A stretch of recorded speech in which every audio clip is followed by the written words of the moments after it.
Modi poses in front of S-400 missile system Adampur Air Base days after Pakistan claimed it was destroyed. चंद दिन के बाद जब पाकिस्तान ने यह क्लेम किया कि हमने उधमपुर का एयरबेस तबाह कर दिया है, नरेंद्र मोदी ने उसके सामने जाकर जो पोज है वो किया।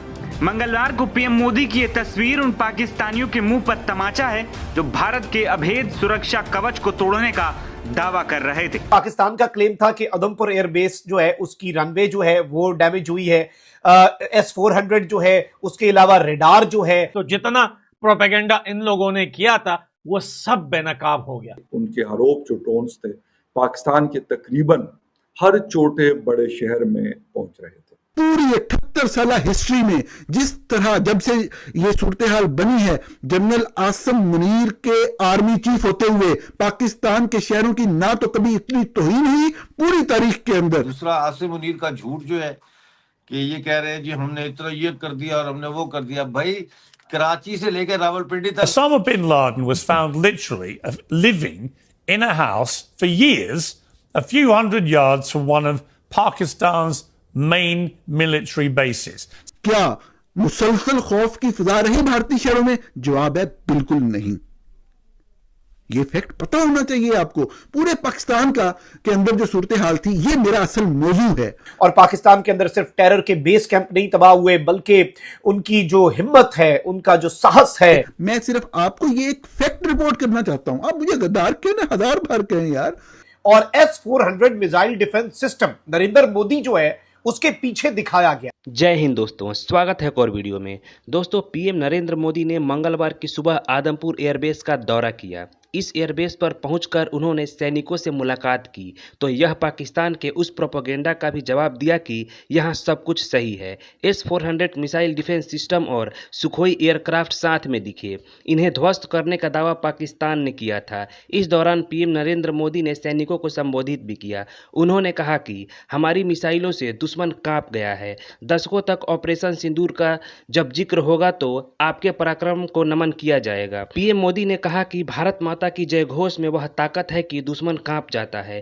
इस दौरान बार बार भारत माता की जय के नारे लग रहे थे। प्रधानमंत्री ने कहा कि दुश्मन ने पीछे से वार किया था लेकिन आपने सामने से मारा। आपके पराक्रम से 9 से ज्यादा आतंकी ठिकाने तबाह हो गए और 100 आतंकवादी मारे गए। आपने बता दिया कि हम घर में घुस कर मारेंगे। पाकिस्तानी सेना को भी आपने बताया है कि आतंकियों के लिए अब पाकिस्तान में कोई भी जगह सुरक्षित नहीं है। हमने स्पष्ट किया है कि निर्दोष लोगों का खून बहाने का एक ही अंजाम होगा, तबाही। दोस्तों, आदमपुर एयरबेस पर पीएम मोदी ने पहुंचकर पाकिस्तान के उस प्रोपेगेंडा को बिल्कुल गलत साबित कर दिया है। पाकिस्तान को बिल्कुल नंगा कर दिया है कि जिसमें उसने दावा किया था कि आदमपुर के एयरबेस को उसने तबाह कर दिया है और एयर डिफेंस सिस्टम को भी, हमारे S-4 एयर डिफेंस सिस्टम को भी तबाह कर दिया है। उसको पीएम मोदी ने वहां पहुंचकर एकदम बेनकाब कर दिया है। तो चलिए उन्हीं के लोगों से कुछ और सुनते हैं बातें जो उनको बेनकाब कर रहे हैं। चलिए वीडियो देखते हैं। Modi poses in front of S-400 missile system Adampur Air Base days after Pakistan claimed it was destroyed. चंद दिन के बाद जब पाकिस्तान ने यह क्लेम किया कि हमने उधमपुर का एयरबेस तबाह कर दिया है, नरेंद्र मोदी ने उसके सामने जाकर जो पोज है वो किया और कि हमने अपने टारगेट को परफेक्शन के साथ अचीव किया।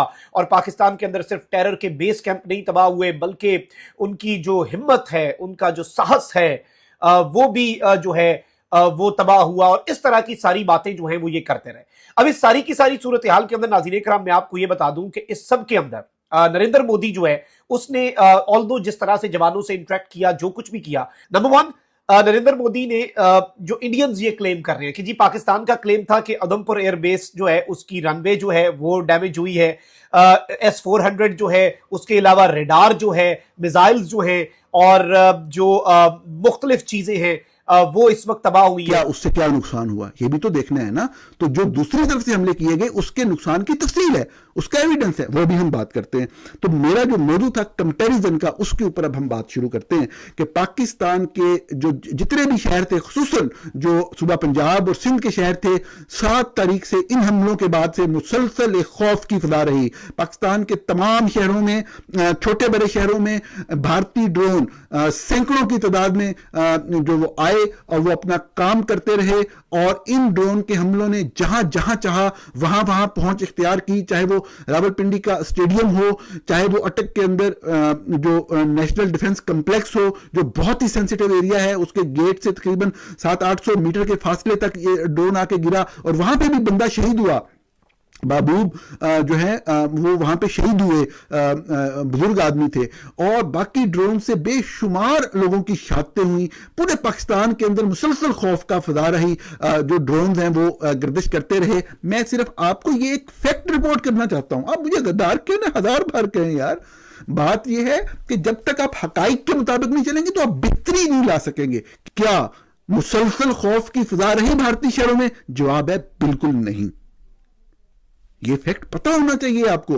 पूरे पाकिस्तान के अंदर जो सूरत हाल थी, ये मेरा असल मौजू है कि 1971 की जंग से पहले और 1971 की जंग के बाद पूरी 78 साल हिस्ट्री में जिस तरह जब से ये सूरत हाल बनी है, जनरल आसिम मुनीर के आर्मी चीफ होते हुए पाकिस्तान के शहरों की ना तो कभी इतनी तौहीन हुई पूरी तारीख के अंदर सिवाय 1971 के, और ना ही इस तरह से खौफ की फजा रही। आसिम मुनीर का झूठ जो है कि ये कह रहे हैं जी हमने इतना ये कर दिया और हमने वो कर दिया। भाई कराची से लेकर रावलपिंडी तक मिसाइल गिरे हैं, पेशावर से लेकर बावलपुर तक मिसाइल गिरे हैं इंडिया के, तो आप कैसे कह सकते हैं कि आपने दुश्मन के दांत खट्टे कर दिए? आपके तो अपने दांत खट्टे हो गए, बल्कि खट्टे मीठे हो गए।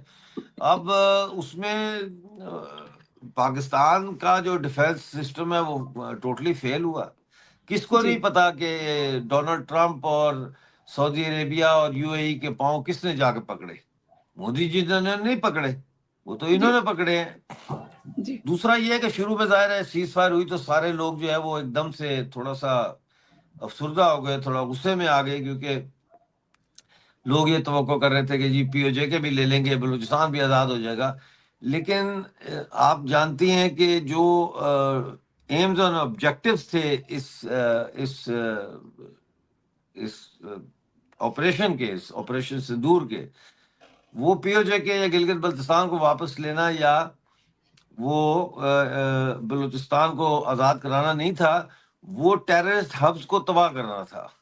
लेकिन फिर ये सवाल भी पैदा होता है कि पाकिस्तान का टेररिज्म का सबसे बड़ा हब तो रावलपिंडी में GHQ है, वहां भी एक फेंक देते मिसाइल। बहरहाल चलें देखते क्या होता है।